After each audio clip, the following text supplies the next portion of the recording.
Good afternoon, everybody. I apologize for my tardiness, but I came directly from the Oval. I have some newsy updates to share from the President, which I know you all very much value and appreciate. So let's get to it.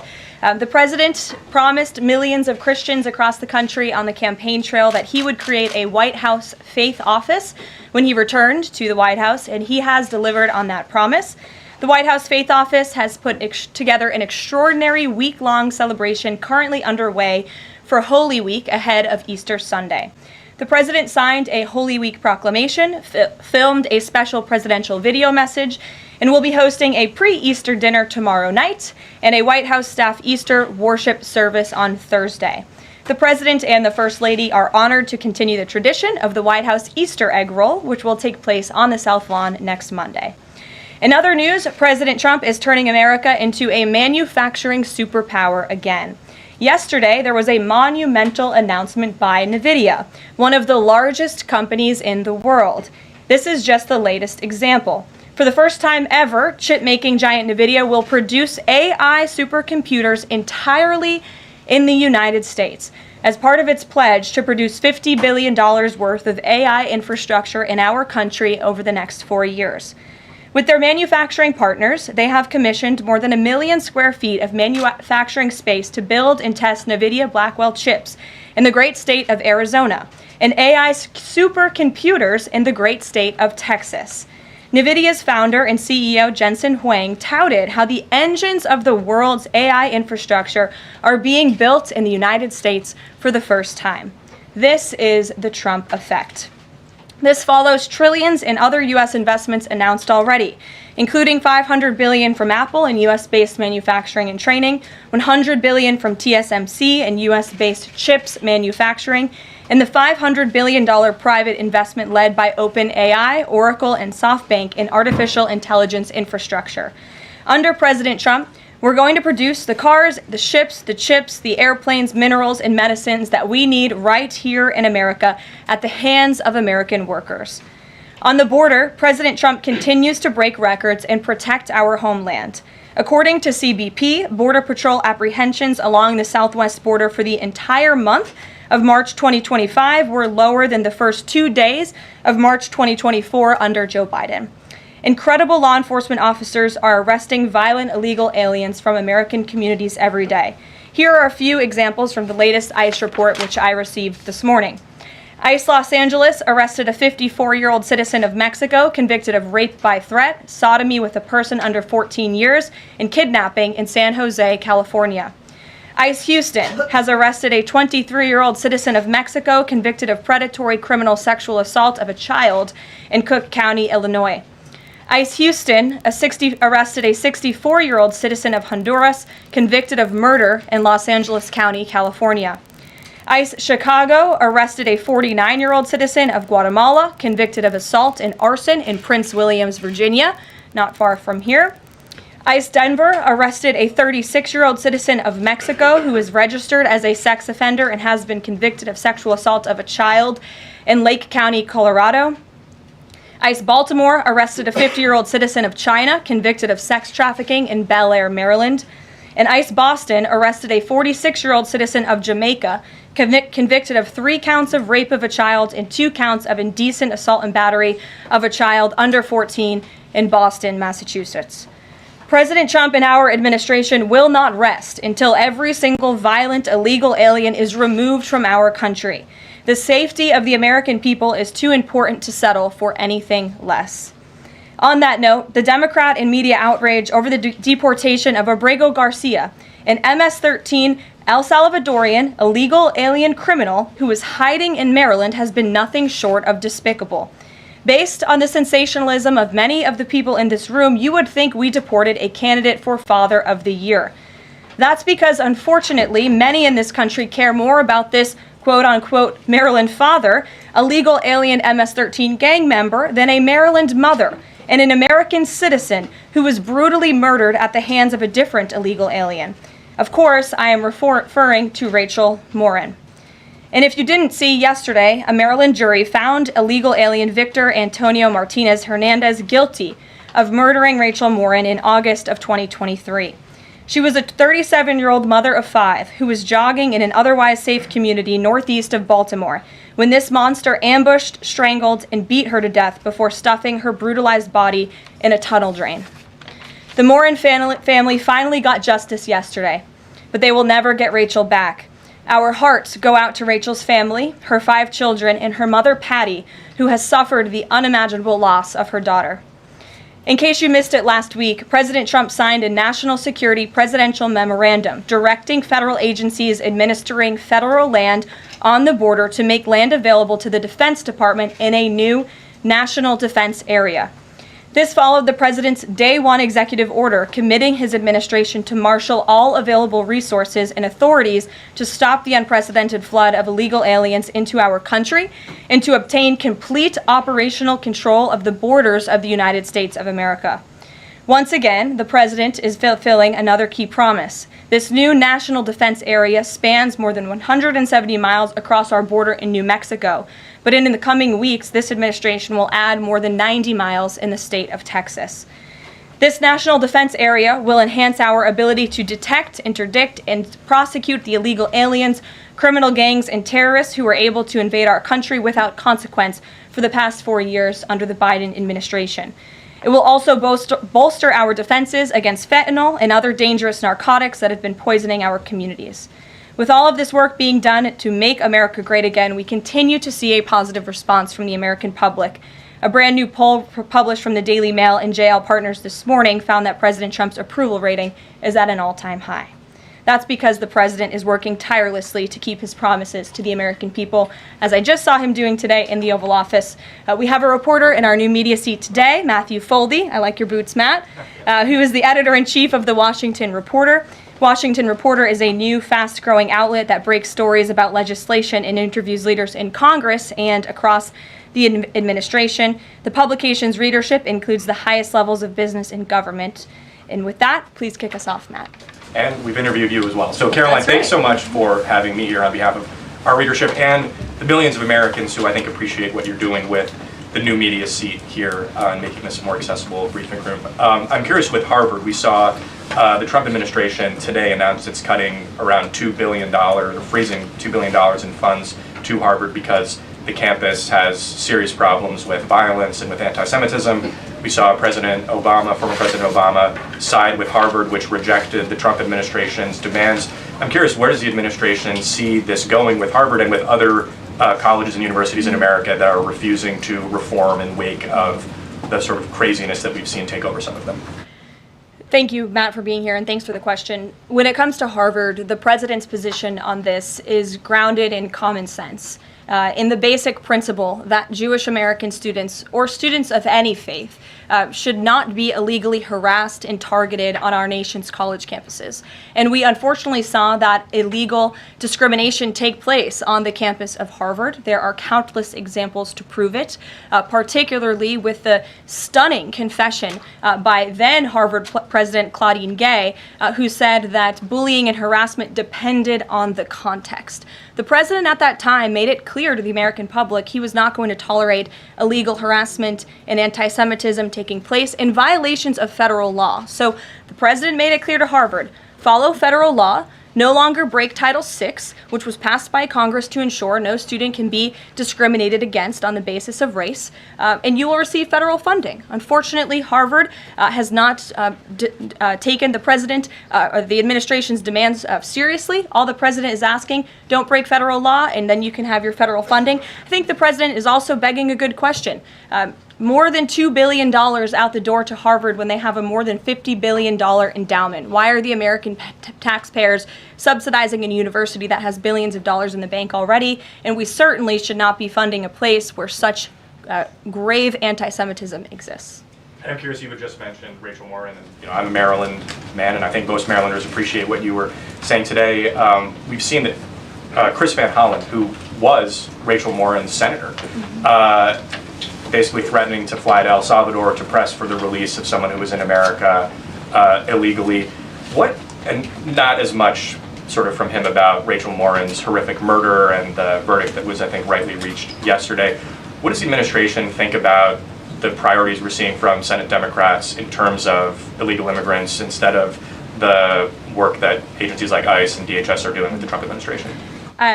It's mind-boggling, the priorities of the modern-day Democrat Party. I think it's atrocious that you have Democrats in Congress on Capitol Hill who swear an oath to protect their constituents and to serve them in Washington, D.C., spending more time defending illegal immigrant gang members than their own constituents and law-abiding American citizens like Rachel Morin. And I saw the president personally on the campaign trail, and I continue to see him in his role as president of the United States, put American families first, reach out to the victims, the families of victims at the hands of illegal immigrant crime, and frankly, the actions and the words of the Democrat Party prove they could not care less about the American public. And maybe if they did, they'd see a bit higher approval ratings right now. Thanks for being here with us today. Peter. Thank you, Caroline. To follow up on something that you just said, why do Ivy League schools get so much federal funding? It's a very good question, and it's a question the president has obviously raised in his discussions and negotiations with not just Harvard, but also Columbia and many other Ivy League institutions. We have the anti-Semitism task force, which the president promised and delivered on. The anti-Semitism task force is across the government, representatives from various federal agencies who meet on a weekly basis to discuss the question that you just raised. And I think a lot of Americans are wondering why their tax dollars are going to these universities when they are not only indoctrinating our nation's students, but also allowing such egregious illegal behavior to occur. To follow up on immigration, deporting American citizens to Central American prisons, is it legal, or do you need to change the law to do it? Well, it's another question that the president has raised. It's a legal question that the president is looking into. And he talked about this yesterday when with his meeting with President Bukele in the Oval Office. He would only consider this, if legal, for Americans who are the most violent, egregious, repeat offenders of crime who nobody in this room wants living in their communities. And then there's this CHNB thing. President Biden let more than 530,000 people from Cuba, Haiti, Nicaragua, Venezuela into the U.S. with this CHNB program. He did it with the stroke of a pen. And now a judge will not let President Trump undo it with the stroke of a pen. So are you guys going to give all 530,000 plus people individual deportation hearings, or are you just going to try to deport them? I spoke to White House counsel's office about this morning because obviously another rogue district court judge is trying to block the administration's mass deportation efforts with this latest injunction. We will fight this in the court of law, and we will ensure that every individual who illegally entered our country and was really taken advantage of by the previous administration because they abused the parole system in this country to fast track legal status, as they said, for these illegal immigrants, and they completely abused our legal system. Many of these paroled individuals were then given temporary protective status, which the intention of that TPS was only supposed to be used in times of war or storm or destruction in the home countries of these migrants. It was completely abused. These migrants came here for economic reasons, and they illegally entered our country, and the president is not going to tolerate that. And so we will continue to focus on deporting as many individuals as we can. Jennifer. One on tariffs and one on Russia. Can you give us any sort of an update on which deals are in hand or are close? Which countries are reaching a deal on tariffs? And then on Russia, can you give us an update on what the agreement was with Russia? The president yesterday said that he thinks we'll be seeing some very good deals very soon. Can you talk a little bit about what Russia agreed to? Sure. I don't want to get ahead of our United States Trade Ambassador and Secretary of Commerce, the Secretary of Treasury, all the great individuals who are working incredibly hard to cut these good trade deals. And the president's deeply involved in this as well. He has made it clear to his trade team he wants to personally sign off on all of these deals too. And so I don't want to get ahead of them on announcements. But obviously, as you've heard from numerous administration officials, there have been many talks with countries. We've had more than 15 deals, pieces of paper put on the table, proposals that are actively being considered. And as we've said consistently, more than 75 countries have reached out. So there's a lot of work to do. We very much understand that, but we do believe that we can announce some deals very soon. And then on Russia, can you say, did Russia agree to anything with Special Envoy Steve Witkoff during his visit? I don't want to get ahead of those negotiations as well. What I can tell you is that they were a productive conversation was had. As the presidential envoy Steve Witkoff said last night, he believes that Russia wants to end this war, and the president believes that as well. There is incentive for Russia to end this war, and perhaps that could be economic partnerships with the United States, but we need to see a ceasefire first, and the president and the presidential envoy Witkoff made that very clear to the Russians. Gabe. Thank you, Caroline. And Yeah. I also want to thank your press office for releasing that information that you cited up there regarding the ICE arrests over the last couple of days. And I have them right here, but what I might ask is, why not release the same information for those who were deported to El Salvador?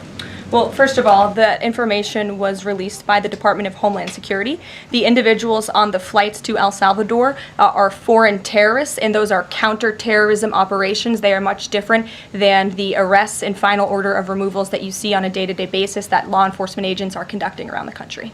That information was not, to that detail, was not released by DHS, though. I just told you the reason. It was a counterterrorism operation, a deportation of foreign terrorists, not illegal criminals who have been convicted of heinous crimes living in our American communities. It's two different things. Foreign terrorist, illegal immigrant criminal, two different things, two different definitions. You should look them up. Christian, go ahead. Yeah, thanks, Caroline. Does the president support raising the corporate tax rate to pay for all these other tax cuts he wants to see move through Congress? Look, I've seen this idea proposed. I've heard this idea discussed, but I don't believe the president has made a determination on whether he supports it or not. And then secondly, do you have any information on the status of Eden Alexander? Hamas says they lost contact with the unit guarding him following an Israeli airstrike earlier today. I don't have updates. I have not seen that report, but I can certainly check in with our National Security Council. I have spoken to the president about Eden Alexander, and he's made it very clear to our national security team that finding him is a priority, but unfortunately I don't have any updates to share. But it's a very important matter, and certainly we can check in. Sure. Hi. How Hi. concerned is the president that a federal judge could hold a Trump administration official in contempt of court for defying deportation orders?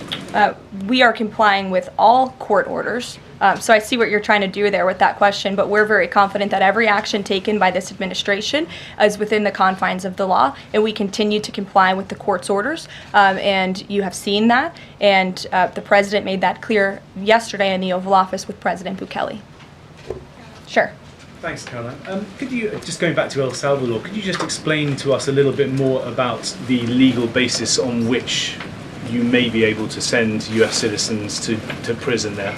I know you said President Trump is looking at it, but can you explain to us a little bit more about how that might be possible? We're looking at it, and when I have more for you to share, I certainly will. Sure.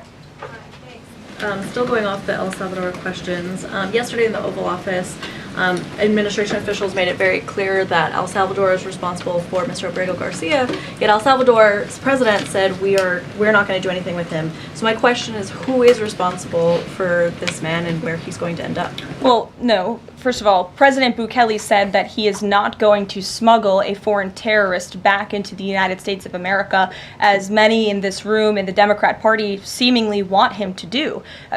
Abrego Garcia was a foreign terrorist. He is an MS-13 gang member. He was engaged in human trafficking. He illegally came into our country. And so deporting him back to El Salvador was always going to be the end result. There is never going to be a world in which this is an individual who's going to live a peaceful life in Maryland, because he is a foreign terrorist and a MS-13 gang member. Not only have we confirmed that, President Bukele yesterday in the Oval Office confirmed that as well. So he went back to his home country, where he will face consequences for his gang affiliation and his engagement in human trafficking. I'm not sure what is so difficult about this for everyone in the media to understand, and it's appalling, truly appalling, that there has been so much time covering this alleged human trafficker and this gang member, MS-13 gang member. It's truly striking to me. Karen. Thanks, Caroline. The president was posting on Truth Social today about helping American farmers. And last week in his cabinet meeting, he was talking about a plan to work with farmers to retain workers who are in the U.S. illegally, provided that they leave and then come back through what he said would be a legal process. Can you give details on what that would look like? How many workers he's talking about? How long a plan like that would take to implement, and the timeline for more details on getting this actually to implementation? I can check in with our immigration and our policy team and get you some more details on that, Karen. And is this something he wants to roll out soon? I mean, he was talking back and forth with Secretary Rollins. Right. This is kind of imminent that he wants to do this. Yeah, look, the president is in constant communication with all of his cabinet secretaries, particularly Secretary Rollins, who has the backs of American farmers and ranchers. It's something that he spoke about with her in the front of all the cameras in the cabinet room, but I'll check in with not only our immigration team, but also with USDA, and we'll get you an answer. Jonathan.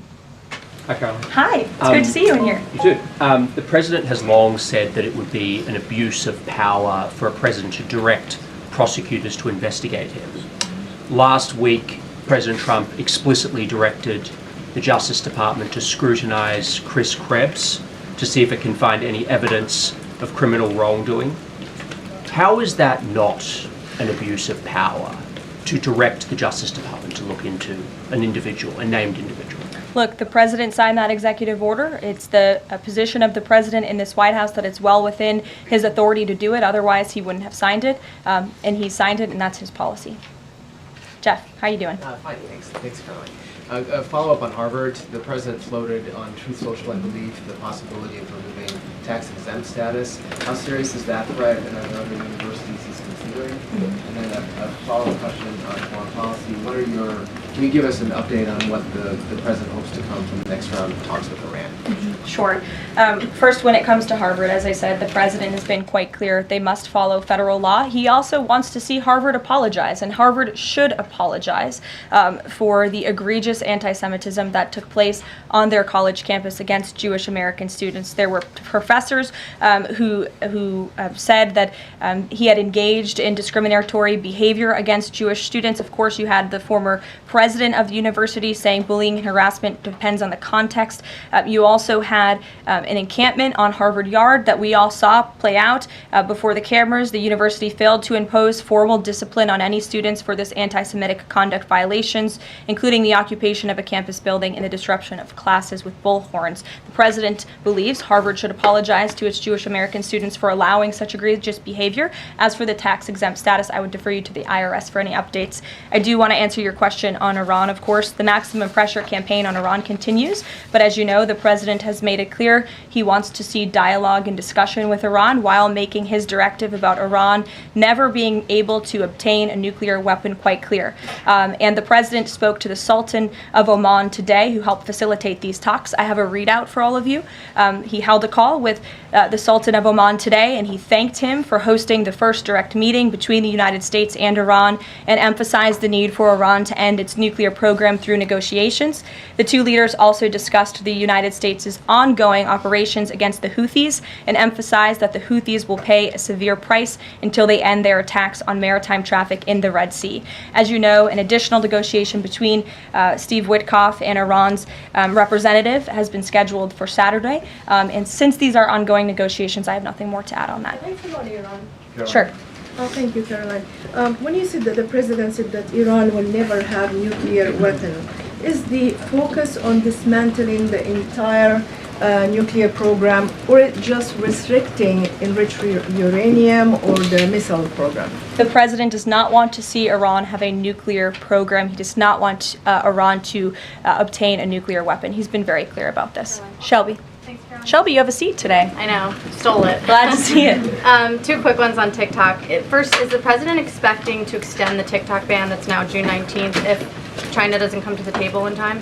Well, June 19th is a long ways away, obviously. I think it's 2 months away. 2 months is a long time, and the Trump administration, as you have all seen, we work at Trump speed around here. We get a lot done, so definitely don't want to get ahead. The vice president continues to lead these negotiations and talks. The president's involved, and they're ongoing. And then the president previously said he'd consider reducing tariffs on China in order to get a TikTok deal done. Is that option still on the table? Look, the president has made his position on China quite clear, although I do have an additional statement that he just shared with me in the Oval Office. The ball is in China's court. China needs to make a deal with us. We don't have to make a deal with them. There's no difference between China and any other country except they are much larger. And China wants what we have, what every country wants, what we have, the American consumer. Or to put it another way, they need our money. So the president, again, has made it quite clear that he's open to a deal with China, but China needs to make a deal with the United States of America.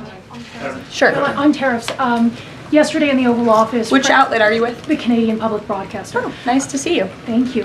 Yesterday in the Oval Office, President Trump suggested that there could be some help for automakers. I'm wondering what that looks like. Is it tariff relief on the 25% tariffs that are in place right now, or the new tariffs that are coming up in May on auto parts? And a second on Canada, if I may. President Trump's tone when it comes to Canada-U.S. relations, Canadians have noticed it's shifted a bit in the past few weeks. Ever since the election campaign started, he stopped talking about Canada becoming the 51st state, at least publicly. I'm wondering if that's on purpose and why. I would reject the president's position on Canada has shifted. Perhaps he just hasn't been asked about Canada by questions from this group in the Oval Office when they see him almost every day, but the president still maintains his position on Canada. The United States has been subsidizing Canada's national defense, and he believes that Canadians would benefit greatly from becoming the 51st state of the United States of America. As for autos and auto parts, I don't have anything to read out for you there, but I think the point the president was making is flexibility, and he has flexibility when it comes to negotiations and talks, but ultimately his goal in his fair trade deals that he is pursuing with many countries around the world is to put the American worker first. And we had automakers and auto workers here at the White House on Liberation Day who believe in this president and his negotiating ability to put them first and to bring those jobs back to the United States of America. And the president's been very clear about that in his conversations with the automakers as well. Deanna, go ahead. Thanks, Caroline. One on Ukraine and one on China. On Ukraine, this past weekend, Zelensky offered an invitation to President Trump, extending an offer for him to visit Ukraine. Just wondering if there's any update on that. Has Trump seen that offer and what he's thinking about? I don't know. Actually, I haven't talked to the president about that or if he saw Zelensky's offer. I'm sure he did. I haven't spoken to him about it. I can ask him what he thinks. I certainly don't have any plans to share on a potential trip to Ukraine, though. And then on China, this last week, Chinese officials were posting videos on, social media sites depicting Trump, J.D. Vance, Elon Musk in AI-generated videos working in factories, putting together Nike shoes and iPhones and products like that. Does the White House, have they seen these videos? Do you guys have a response to that? I have seen the videos. I'm not sure who made the videos or if we can verify the authenticity, but whoever made it clearly does not see the potential of the American worker, the American workforce. The president believes in the American people, and he knows that we have the best not only consumer base in the world, but also the best workforce in the world. And that's why he's so focused on bringing investments home and shoring up our critical supply chains and bolstering our manufacturing here as well. Brett. Thanks, Caroline. Would the president support a ban on members of Congress trading stocks?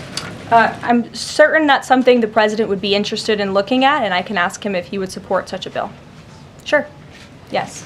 I have a question about the president's post from this morning on farmers. He asked farmers to be patient and just hold on. But a lot of farmers that I've talked to in the last week or so have said, they're in the middle of spring planting season, and that a trade war makes everything sort of up in the air. What would his message to them be? And also, is there anything specifically planned to provide relief like in President Trump's last term? Yes, well, relief is being considered. The Secretary of Agriculture, I know, has spoken to the president about that, and again, it's being considered. And as for the president's message to the farmers, he put it out himself. He could speak for himself much better than I can speak for him, and so I would just direct you to the statement he had telling the farmers again and reiterating his support for them and that he has their backs, which he certainly does. Kelly, in the back. Thanks, Caroline.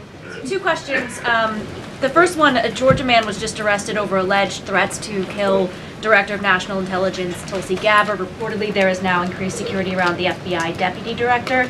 Can you talk about the level of threats against various administration officials, and then a second one on Biden? I'm sorry to hear that. I had not seen that report. It's very unfortunately, and obviously the White House, the president, and the entire administration condemn any threats of violence against any administration officials or public officials on both sides of the aisle here in Washington, D.C. It shouldn't be tolerated, and we commend the local law enforcement agencies for arresting this individual. Former President Biden, he's set to deliver his first major speech since leaving office tonight. He plans to talk about what I'm told will be Social Security under the current administration, closing of offices, longer wait times, harder for seniors and people with disabilities to access earned benefits, is what Democrats have been saying today. I wanted to get the president's response, or if he plans to respond to this, and comments on what Democrats are calling cuts to Social Security. My first reaction when seeing former President Biden was speaking tonight was, I'm shocked that he is speaking at nighttime. I thought his bedtime was much earlier than his speech tonight. I understand the topic of his speech will be Social Security. Let me make it very clear ahead of former President Biden's remarks. President Trump, is absolutely certain about protecting Social Security benefits for law-abiding, tax-paying American citizens and seniors who have paid into this program. He will always protect that program. He campaigned on it, he protected it in his first term, and he's back again to continue protecting it. On the topic of Social Security, I have some news before I let you all go. Later this afternoon, the president will be signing a presidential memorandum aimed at stopping illegal aliens and other ineligible people from obtaining Social Security Act benefits. The memorandum will direct the administration to ensure ineligible aliens are not receiving funds from the Social Security Act programs. It will expand the Social Security Administration's fraud prosecutor program to at least 50 U.S. attorney offices, and establishes a Medicare and Medicaid fraud prosecution program in 15 U.S. attorney offices. The memorandum will also require the Social Security Administration Inspector General to investigate earning reports for individuals aged 100 or older with mismatched Social Security records to combat identity theft. And the memorandum will direct the Social Security Administration to consider whether to reinstate the use of civil monetary penalties against individuals who engage in Social Security fraud, an effort that has been paused for several years.